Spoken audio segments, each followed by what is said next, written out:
Rubius Hagrid had always known that Hogwarts could be crueler after midnight. By day, the castle sang. Its staircases shifted with the groan of old trees. Its portraits argued in soft oils and gold leaf. Its suits of armor sneezed dust and challenged one another to duels they had forgotten how to fight. By day, even the cold stones of the dungeons held a kind of welcome. They had been warmed by 7 centuries of children running, whispering, laughing, weeping, and learning. By day, Hagrid could almost believe that there was a place in the world where a boy of his size, his blood and his reputation might be more than the thing people feared when he turned a corner too quickly.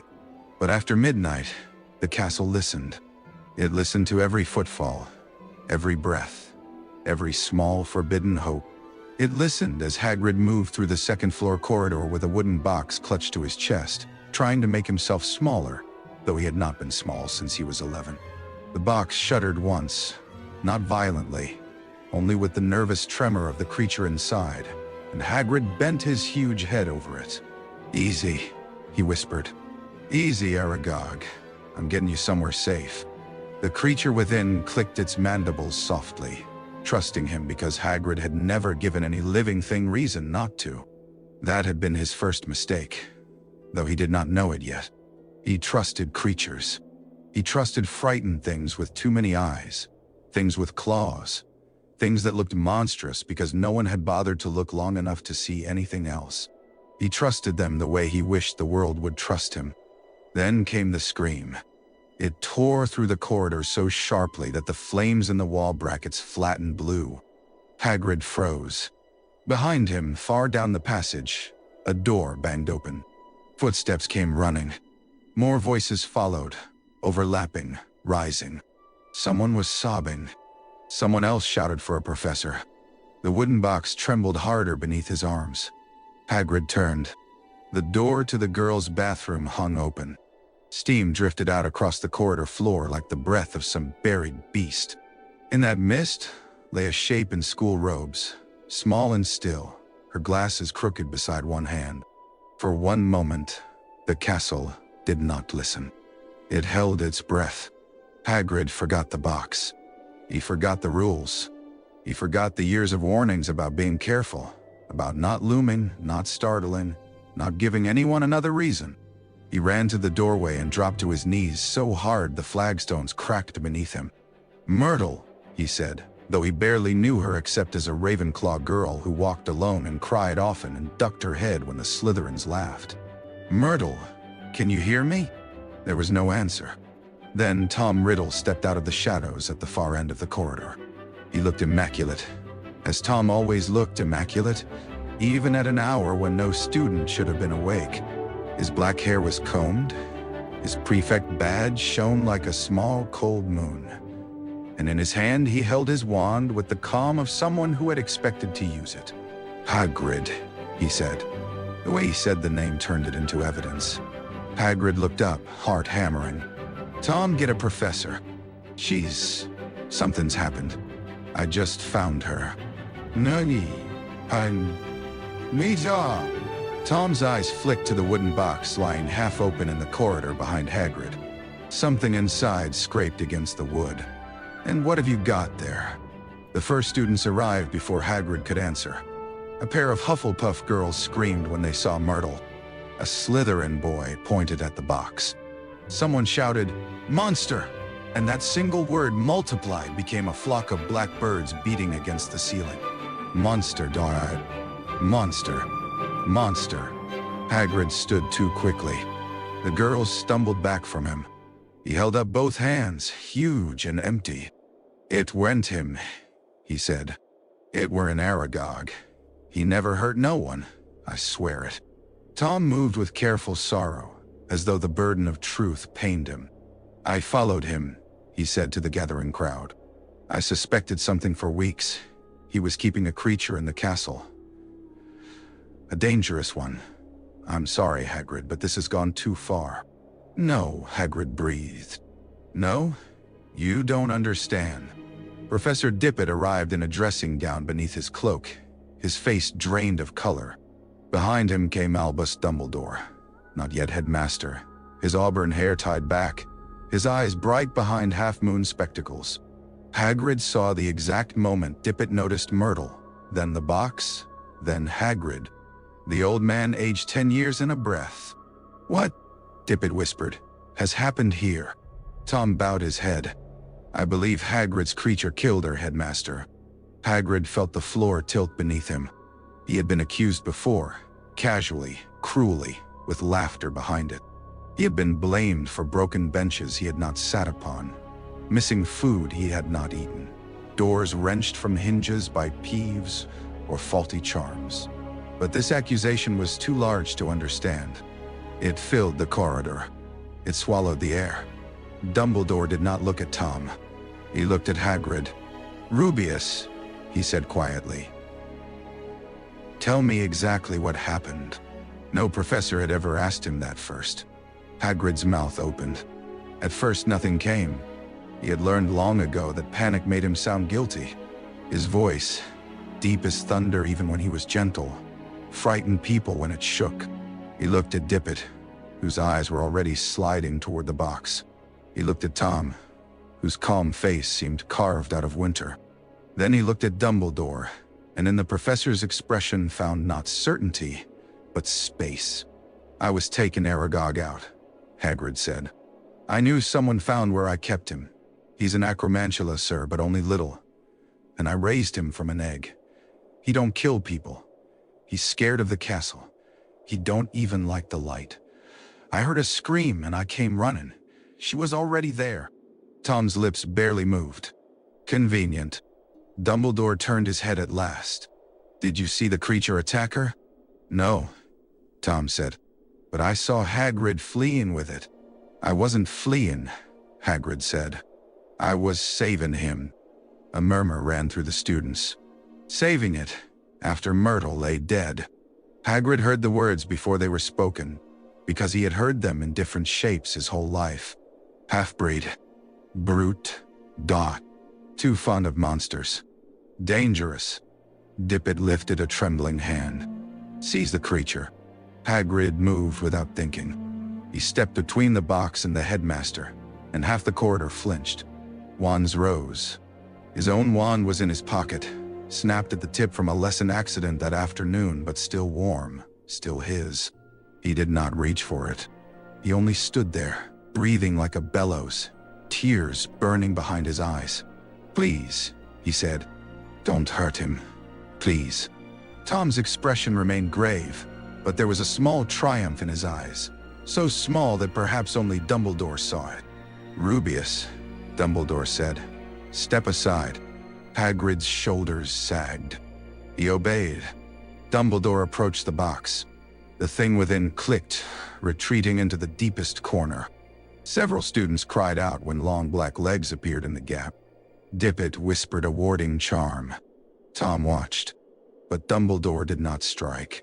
He knelt, elegant and unafraid, and set his wand on the stones. "Aragog," he said softly. "If you understand me, remain still." The clicking stopped. Dumbledore leaned closer, his face lit by torch fire and steam. He studied the creature, then Myrtle's body, then the bathroom door. He rose. His eyes had changed. This creature did not kill her. The corridor fell silent. Dippet blinked. "Albus, there are no bite marks," Dumbledore said. "No venom reaction, no wounds, no sign of struggle. Whatever killed Miss Warren did so without touching her." Tom's gaze sharpened. Dumbledore turned to him. "You said you followed Hagrid. From where?" "The dungeons." "At what time?" "Just before midnight." "And why did you not alert a professor before pursuing a creature you believed dangerous?" Tom's face shifted, not into fear, but calculation. "I hoped to prevent harm." "Harm had already been done when Hagrid reached the door," Dumbledore said. Dippet's voice tightened. "We cannot conclude that." "No," Dumbledore agreed. "We cannot conclude anything, which is precisely why no boy will be condemned in this corridor before the dead have even been moved." It was the first time Hagrid understood that kindness could stand like a wall. Tom lowered his eyes. "Of course, Professor." Yet Hagrid saw something pass through his face, something ancient and ugly wearing a handsome boy's skin. It was gone almost at once. Dippet began issuing orders. Students were sent away. Myrtle was covered with a cloak. The box was sealed, but not destroyed. Hagrid was escorted to an unused classroom, not the dungeons. Dumbledore walked beside him the whole way. At the door, Hagrid stopped. "They'll expel me," he said. Dumbledore's face, usually unreadable, softened. "They may try. I brought Aragog here. I broke rules. I know I did. But I didn't. I know." The words were simple, and they nearly broke him. Inside the classroom, Hagrid sat at a desk too small for him and stared at his enormous hands. Somewhere in the castle, a girl's parents would soon be told their daughter would not be coming home. Somewhere, Tom Riddle was already preparing his next lie. Somewhere beneath them all, hidden in pipes and old stone, the true horror slid back into darkness. But Hagrid had not been alone in the corridor. And because one professor had looked at him and asked for the truth before accepting the fear, the history of Hogwarts began to bend. The inquiry began at dawn and lasted 3 days. By breakfast, the whole school knew that Myrtle was dead, that Hagrid had been caught with a forbidden creature, and that the headmaster had not yet expelled him. By lunch, the story had grown teeth. Aragog had become as large as a carriage, then as large as a dragon. Hagrid had been seen covered in blood, though there had been none. Tom had wrestled the monster barehanded, though he had not touched it. By supper, students spoke in hushed voices whenever Hagrid passed, and even those who had once smiled at him now found urgent reasons to study their plates. Hagrid had never been good at vanishing into a crowd. That week he learned the particular agony of being impossible to miss. He was not allowed classes. He slept badly in a room near Dippet's office, guarded not by chains but by distrust. Professors came and went. Some were kind in the way people were kind to injured dogs. Some could not meet his eye. Dumbledore visited twice a day and asked the same questions from different angles, not because he doubted Hagrid, but because he was building a truth sturdy enough to survive men who preferred an easy lie. "What did you hear before the scream?" "Nothing, sir." "No voice? No hissing?" Hagrid frowned. "Maybe pipes. This old place is full of noises." Dumbledore's quill paused. "Pipes," he repeated. On the second morning, Myrtle appeared. She rose out of a silver basin Dumbledore had enchanted for the inquiry, still wearing her school robes, still looking offended by existence. Death had not made her peaceful. It had sharpened every hurt she had ever carried. She complained at once that Olive Hornby had laughed at her glasses, that nobody had cared when she cried, that being dead was extremely inconvenient, and that if people were going to stare at her, they might at least do it politely. Dippet removed his hat. "My dear child," he said, voice breaking, "do you remember what happened?" Myrtle folded transparent arms. "Of course I remember being miserable. I was always miserable. The moment of your death." She looked toward the floor. For once, she did not seem eager to speak. "I was crying," she said. "In the stall, someone came in. A boy, I think, but he was talking funny." Tom's face did not change. "Funny how?" Dumbledore asked. "Like he was talking to the sink, or to something in the walls. I opened the door to tell him to go away, and then..." Myrtle's ghostly face twisted. "Eyes. Great big eyes. Yellow, I think. Or maybe I only remember being frightened. Then I was floating, and everyone was screaming, and Olive still hadn't apologized." Dippet gripped the bench. "Acromantulas have many eyes," said a ministry examiner who had arrived from London in a plum-colored cloak. Dumbledore lifted a hand. "They do. None are yellow, none kill by sight." Tom spoke then, smoothly. "Memory after death may be confused. So may testimony before it," Dumbledore said. The room chilled. The examiner tapped his parchment. The half-giant boy did conceal a dangerous creature in a school. Hagrid lowered his head. Shame rolled through him hot and heavy. That part was true. He had broken the rules. He had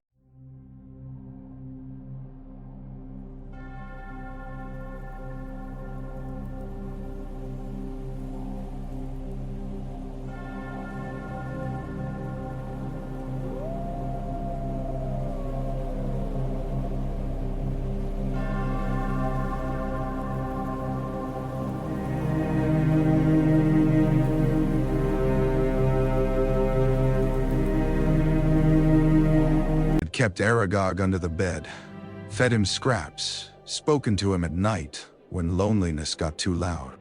He had done it because the egg would have been sold, crushed, or studied to death. He had done it because Aragog had been small, afraid, and motherless. But he had done it. Yes, Dumbledore said. He did. Punish him for that. Hagrid looked up. Dumbledore's voice became quiet enough that everyone leaned in to hear it. But do not hang a girl's death around his neck, because he is large enough to carry your fear. No one spoke for several heartbeats. The inquiry changed after that. Dumbledore brought stone dust from the bathroom entrance, arranged in a pattern no spider would make. He summoned pipes from the wall and showed scratches deep within the metal, too large, too smooth, and too ancient to belong to Aragog. He questioned portraits who had heard whispers in no human language. He asked the castle ghosts whether any creature had moved through the walls, and the bloody Baron, after a long silence, admitted that even he had avoided the lower corridors that week. Tom's perfect story began to fray. Not enough to condemn him. Tom had spent years making himself beloved by the right people and invisible to the wrong ones. He answered every question with humility. He mourned Myrtle with tasteful restraint. He admitted only concern. He offered no lie large enough to catch. But when he left the chamber after the third day, he no longer looked like the hero who had saved Hogwarts. He looked like a boy standing just beyond a lantern's reach.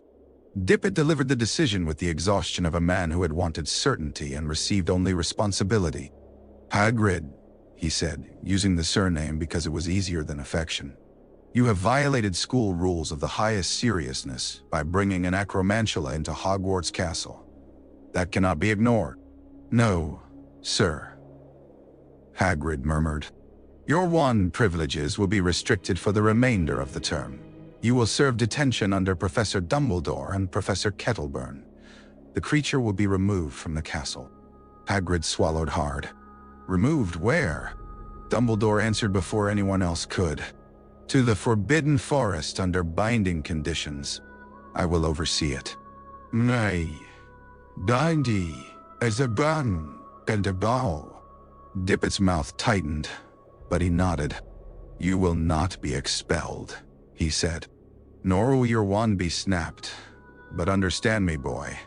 One further breach, and there will be nothing I can do. Hagrid stared. The words did not fit the room. They did not fit the life he had imagined in the hours since Myrtle fell. Not expelled. Not broken. Not sent out into a world that already had too many names for him and no place to put him. His wand would remain whole. His books would remain his. His bed in the dormitory would still be waiting, even if no one in it wanted to speak to him. He tried to say thank you, but what came out was a sound too rough for language. Myrtle sniffed from the basin. Well, I don't see why he gets to go back to school and I don't.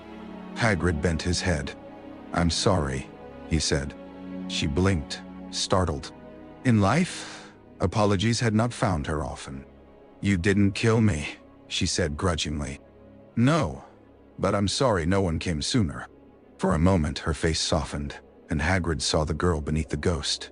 Lonely, sharp, wounded, and gone too young. Then she vanished into the basin with a splash of silver light. That evening, Dumbledore took Hagrid to the edge of the Forbidden Forest. The sun hung red over the trees. Aragog's chest rested between them, no longer chained but warded gently. Hagrid knelt in the damp leaves and opened the lid. The young acromantula emerged slowly. His black legs touched soil. The forest seemed to recognize him at once. You'll be safe here, Hagrid whispered. You'll grow. You'll have room. Aragog clicked. Hagrid could not understand the language yet. Not truly. But grief needed no translation. Dumbledore stood beside him in silence. "Sir," Hagrid said after a while, "what killed her?" Dumbledore looked back at the castle. In the dying light, its windows burned like watchful eyes. "Something old," he said. "Something hidden. And I fear something guided." "Tom?" Dumbledore did not answer quickly. "Suspicion is not proof. But remember this, Rubius. A lie does not need to win forever. It only needs good people to grow tired before truth does." Hagrid wiped his nose on his sleeve. "I won't get tired." Dumbledore smiled sadly. "No. T. I rather thought you might not." "No, yeah. Teddy." Far behind them in the castle, Tom Riddle stood before a sink marked with a tiny serpent and listened to Pipes whisper his failure back to him. He had wanted a scapegoat. He had wanted a monster large enough to distract everyone from the one wearing a prefect badge. He had wanted the school to close, then not close, then praise him for saving it. Instead, Hagrid remained. And because Hagrid remained, Tom learned that Hogwarts was not quite as blind as he had hoped. Hagrid's 6th year was lonelier than his 5th, but it was his. That mattered more than he could explain. Every morning he woke expecting someone to tell him there had been a mistake, that mercy had only been delayed, that the ministry had reconsidered and his wand was wanted after all. Every morning, no one came. The first week, his dormitory fell silent whenever he entered. By Christmas, silence had softened into mooters. By spring, one of the boys asked whether Acromantulas really ate their mates, and Hagrid answered for 20 minutes with such earnest horror at the misinformation that even the Slytherins at the next table listened. He did not become popular. Popularity belonged to smaller boys with cleaner robes and better names. But he became known. Known was harder to twist. He studied like a starving man. The restriction on his wand ended with the term, and when Dumbledore returned it to him, whole and polished, Hagrid held it as though it were a living creature he had nearly lost. It was a large wand, 16 inches of oak, bendy in a way that suited his hands, with a core no one discussed, because wand makers enjoyed their secrets and Hagrid had never liked prying into anything's insides. Before the inquiry, he had treated magic as a wonder that happened to him. Afterward, he treated it as a language he owed the dead enough respect to learn properly. Charms came slowly but stayed. Transfiguration was a trial of patience for everyone involved. Potions suffered whenever he stirred too enthusiastically. Care of magical creatures, however, opened before him like a gate. Professor Kettleburn had lost enough limbs to be cheerful about danger, and he took to Hagrid with immediate approval. "Finally," he declared, watching Hagrid calm a panicked hippogriff with 3 low words and an offered palm. "Someone in this castle with sense." Hagrid flushed scarlet. He spent weekends in the forest under Dumbledore's supervision, not visiting Aragog at first, because the terms were strict, but learning the forest's margins. He learned that bowtruckles carried grudges longer than goblins, that thestrals preferred honesty to sugar, that unicorns could forgive fear but not greed. He learned that most creatures warned before they harmed, and that wizards, proud of their language, were often too deaf to hear. Myrtle haunted him for a while. She appeared in taps, puddles, polished silver, and once in his pumpkin juice, which nearly caused a second fatality when Hagrid knocked over half the Gryffindor table. At first she came to complain. Then she came to ask about lessons. Then, one rainy afternoon, she appeared in a courtyard fountain while Hagrid practiced shield charms and said, "Do you think anyone remembers my birthday?" Hagrid lowered his wand. "When is it?" She told him. He remembered. The next year, he left a small cake by the sink in her bathroom, with blue icing because Ravenclaw had been her house, and because no one knew her favorite color.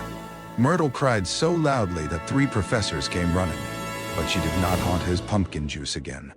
Tom did not return after graduation except as rumor. He had been denied the clean triumph he desired but not exposed.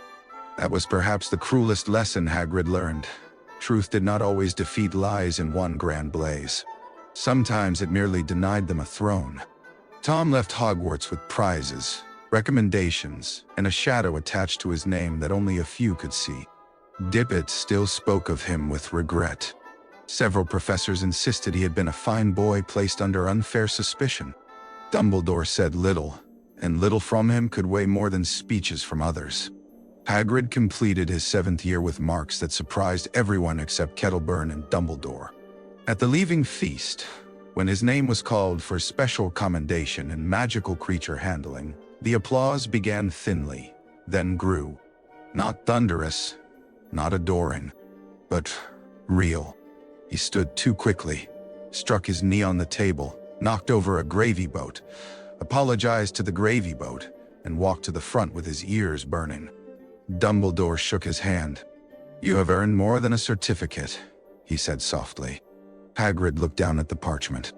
His name sat there in ink, official and undeniable. "What do you mean?" "I mean you have earned the right to decide what sort of wizard you intend to become." For a while, Hagrid did not know. The world beyond Hogwarts remained cramped. The Ministry did not say half-giant in polite reports, but it knew the shape of him. Shopkeepers watched him. Parents pulled children aside.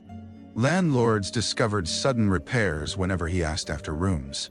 He took short work where he could, moving crates for apothecaries, calming aggressive owls for the post office, helping dragon handlers in Wales, until one of them called him a liability, and the dragon in question burned the man's hat off in apparent disagreement. Then, a letter came. "Hogwarts," Dumbledore wrote, "required an assistant in the Grounds and Creatures Department." Kettleburn had misplaced another foot. Temporarily or permanently, no one could yet say. And the forest boundaries needed a keeper who understood respect better than conquest. The salary was poor. The hut was drafty. The work would be hard. The castle would remember him. Hagrid accepted before finishing the letter. He returned in autumn not as a boy under suspicion, but as a young man with keys at his belt and a wand legally tucked into his moleskin coat. Students stared, of course. First years always stared. He learned to smile before they could decide whether to fear him. He carried trunks as though they weighed nothing, rescued a Kneasel from the rafters, and spent his first evening repairing the old hut until smoke rose from its chimney and the windows glowed amber against the dark. The forest welcomed him differently now. Aragog had grown enormous, lordly, and articulate in a clicking speech Hagrid had labored to understand. Their first permitted meeting took place beneath trees older than the Ministry. "My friend," Aragog said, each word like dry branches rubbing together. Hagrid wept into his beard. Aragog had found a mate. He had made a colony. He had also, under Hagrid's firm instruction and Dumbledore's wards, kept his children away from the school paths. It was not perfect. Nothing living was. But it was a peace, and Hagrid treasured peace because he knew how much work it required. Years passed. Students came and went. Dumbledore became headmaster after Dippet retired, and with him came a change in the castle's weather. Prejudice did not vanish, but it found fewer comfortable chairs. Hagrid, no longer merely keeper of keys, but eventually professor in all but title, helped build enclosures, write safety guides, and teach nervous children how to bow to a hippogriff without insulting it. When Tom returned one winter night seeking a teaching post, Hagrid was in the entrance hall carrying a wounded Thestral foal wrapped in blankets. For a moment, the years fell away. Tom was no longer a prefect, though he wore charm like a cloak. His face was handsome still, but sharpened, as if something inside had been carving its way out. His eyes paused on Hagrid's wand, visible at his belt. "Hagrid," he said. "Still here?" Hagrid held the foal closer. "Yeah," he said. "Still here?" Tom smiled. Hagrid did not. From the stairs above, Dumbledore descended in robes of deep midnight blue. The two men looked at one another, and the hall seemed to darken around them. Hagrid understood then that some creatures warned before they struck. Some wore beautiful faces, and some had been human once but chosen otherwise. Tom left without the post. 3 days later, a curse settled over the position he had sought. Teachers came and went. Accidents multiplied. Dumbledore said only that old Malice had long fingers. Hagrid began reinforcing doors. War did not arrive at first like war. It came as disappearances folded into gossip. A clerk from the Department of Magical Transportation failed to return from holiday.